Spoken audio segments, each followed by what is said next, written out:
Oh, I'm Andrew Kozlowski, creator of Feline Freak. Hey, and today I'm gonna run down on my debut single, Scar Tissue, which has been and released for over a year now. So let's do it. And so Scar Tissue, who is about parental abuse from the perspective of a damaged child, and I know what you're thinking. No, it is not about my parents. Like, my parents were pretty cool. Well, it's my high school friends' parents who were abusive, and I modeled the lyrics after the stories they've told me. And the two verses have, they kind of represent two types of parents I've heard about. The first verse is kind of the more criminal and psychotic type of parents, where kind of just kind of like I have a friend whose mom has been in and out of rehab, in prison, and for like domestic violence, drug use. Has even even the friend lives with her grandma, has and she has gotten both of them evicted at least twice. Hence the line, another thing to evict, intake abuse. And that mother has also like a couple years ago had been went to prison for attempted murder on her own daughter. So yeah, that's the more physically abusive type of thing. There were just a lot of fights and shit, and sharp things being thrown around kind of thing. And then I have another friend whose dad is a sex offender and has been tried for sleeping with a minor. How he got released, I don't remember. But yeah, that whole first verse is kind of represents that type of parent. And it's just the kind of parent that always you have to keep yourself on guard, or keep yourself locked in your room, or having to find, or trying to run for safety. Safety type of parent. And what else? There was a couple more lines that I was thinking about. Okay, yeah. I think that's it. And then the second verse represents more that Christian conservative type parent, kind of very strict, not accepting of disabilities or LGBT, and have some kind of harsh punishments, especially when grades are suffering. And I had two friends who both of them, or at the time were trans, and had ADHD or autism, and lived with Christian conservative parents, which that was not a good combination. And ironically, they were both adopted. Hence the line, "Father took me in the home full of shame." And so yeah, anytime their grades were suffering, I've heard a story of a PC getting smashed at one point. And a lot of taking away or restricting freedom, or kind of the lack of trust, just not trusting them with going, not letting them go out or hang out with friends, and always trying to mold them to be something that they're not kind of deal. Well, and then to get to the bridge and breakdown, that this was kind of from more my perspective as somebody who had good parents. I was able to kind of use how their methods, kind of how they did parenting compared to the abusive parenting. And it's which there's a lot, even the lines "I'm your offspring that you fuckers rape, and you wonder why I try to escape." So kind of, and then the lines, "So you think you can treat your kids like this? Well, I got some news for you, bitch. What your kids do is none of your business."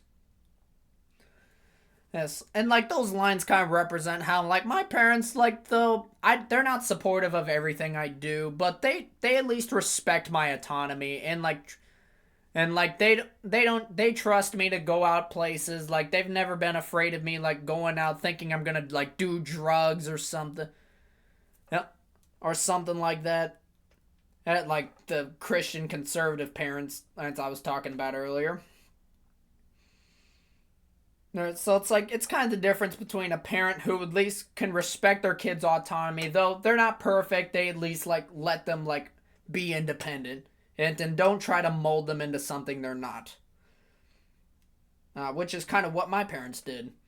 And then the final like rap bit, it of like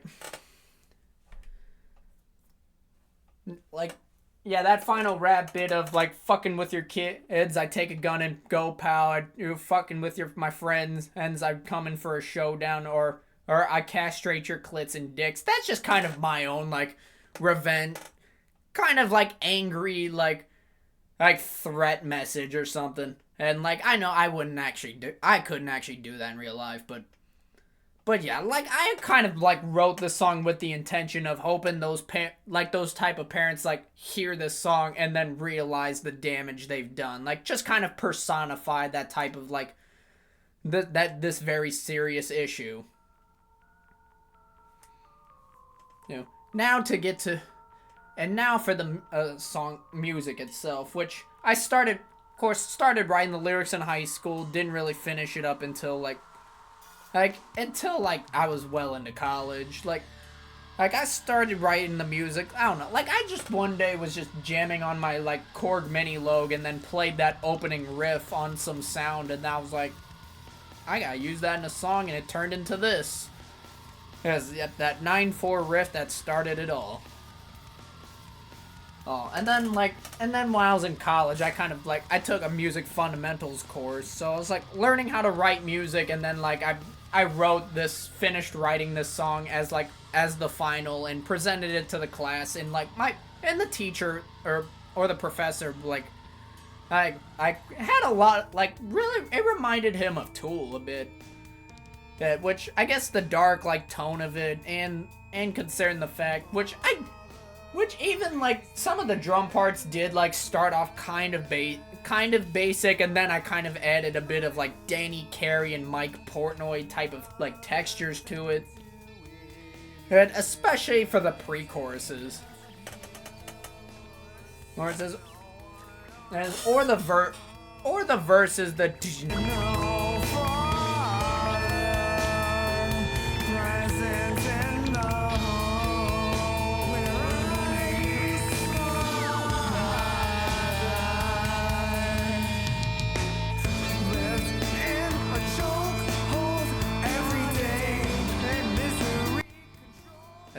there and things like that.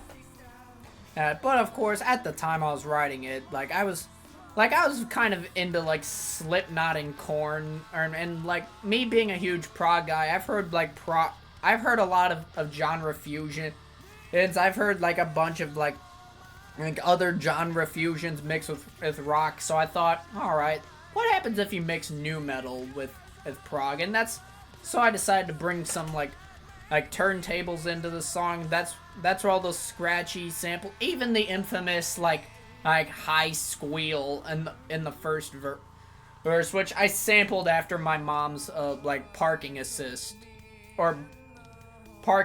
noise in her car. Which that sound before mixed, it's piercing. I only edited it down to just kind of keep your ears protected, but it'll still give I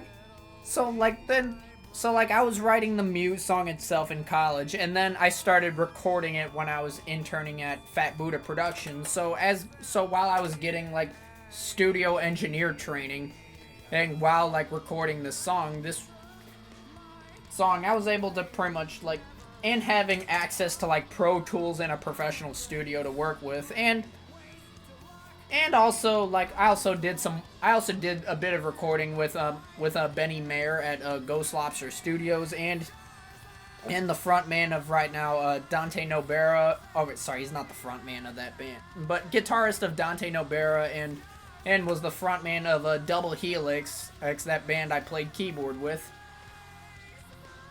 So I did some recording with him for the song, and then the rest I kind of did at home, or I did at Fat Buddha. But to explain that high squeal, an interesting concept while while interning at Fat Buddha I learned was something called psychoacoustics. Now, psychoacoustics, now let's say like a baby like crying or screaming, like it's at the right type of frequency or amplitude that whenever you hear it, like it sets you on edge and gets you alert of I need to do something right now. And so it's like psychoacoustics is just how like a frequency and a sound kind of like works with your brain and like changes your mood to adapt to a stimulus. Yeah, so like I wanted to like play a little bit of that with that high squeal. Like it's kind of it's an uncomfortable sound frequency, but like I did it purposely just to set the intention for like this. It's kind of an uncomfortable song. It's meant to set the mood for the fact that the song is about like parental abuse, or you could use that as like representation of like physical abuse, like getting hit in the head and your ears ringing type of thing. So it already kind of sets the mood for what kind of song, the concept of the song. So I mean, I don't know how many people actually care about that, but that's just a little idea I wanted to do.